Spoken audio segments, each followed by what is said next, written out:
उत्तर प्रदेश में विधानसभा चुनावों की 9 सीटों पर उपचुनाव हुए हैं, जिसको लेकर के वोटों की गिनती लगातार जारी है। ये उपचुनाव सीएम योगी आदित्यनाथ और सपा मुखिया अखिलेश यादव के बीच प्रतिष्ठा का सवाल बन गए हैं। दोनों ही दलों ने इस उपचुनाव में अपनी पूरी ताकत झोंक रखी। जहां सपा लोकसभा चुनाव की तरह उपचुनाव में भी जीत का दावा पेश कर रही है, तो वहीं दूसरी ओर बीजेपी को मिली हार का बदला लेने के लिए खुद सीएम योगी ने कमान संभाली हुई। अम्बेडकर नगर की कटहरी सीट पर अब सपा आगे हो गई है, तो वहीं सपा प्रत्याशी शोभावती वर्मा 600 वोटों से आगे हो गई हैं। सुबह से अब तक अगर बीजेपी कैंडिडेट धर्मराज निषाद ही इसमें आगे चल रहे थे। तो वहीं बात करें बीजेपी कुंदरकी, गाजियाबाद, खैर, फूलपुर, कटहरी में आगे चल रही है, जबकि करहल और सीसामऊ में सपा आगे है और एक सीट मीरापुर में आरएलडी कैंडिडेट ने लीड बनाई हुई है।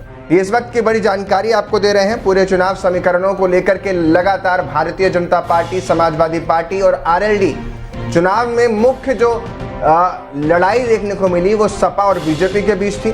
बहुजन समाजवादी पार्टी ने भी 9 सीटों पर चुनाव लड़ा, लेकिन अब तक पार्टी का कोई अता पता नहीं चला। ऐसा हम इसलिए कह रहे हैं क्योंकि लड़ाई सिर्फ सपा और बसपा के बीच में थी।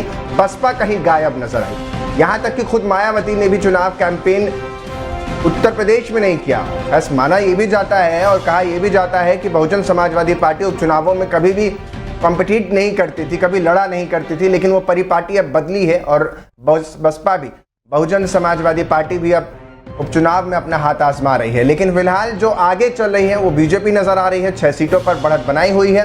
3 सीटों की बात कर ले तो 2 पर समाजवादी पार्टी अखिलेश यादव अपनी बढ़त के साथ बने हुए हैं और तो 1 सीट पर आरएलडी आगे नजर आ रही है। तो उपचुनाव को लेकर के जो लगातार कयास लगाए जा रहे थे, क्योंकि सारे हथकंडे हर पार्टी ने अपना कर देख लिए थे, कैसे जीतना है, प्रचार कहाँ कितना कर सकते हैं और करना है, इन सब पर लगातार कोशिश जारी थी। और इन सब के बीच जो चुनाव के परिणाम अब तक आए हैं उसके मुताबिक भारतीय जनता पार्टी आगे लीड बनाए हुए है उपचुनाव में।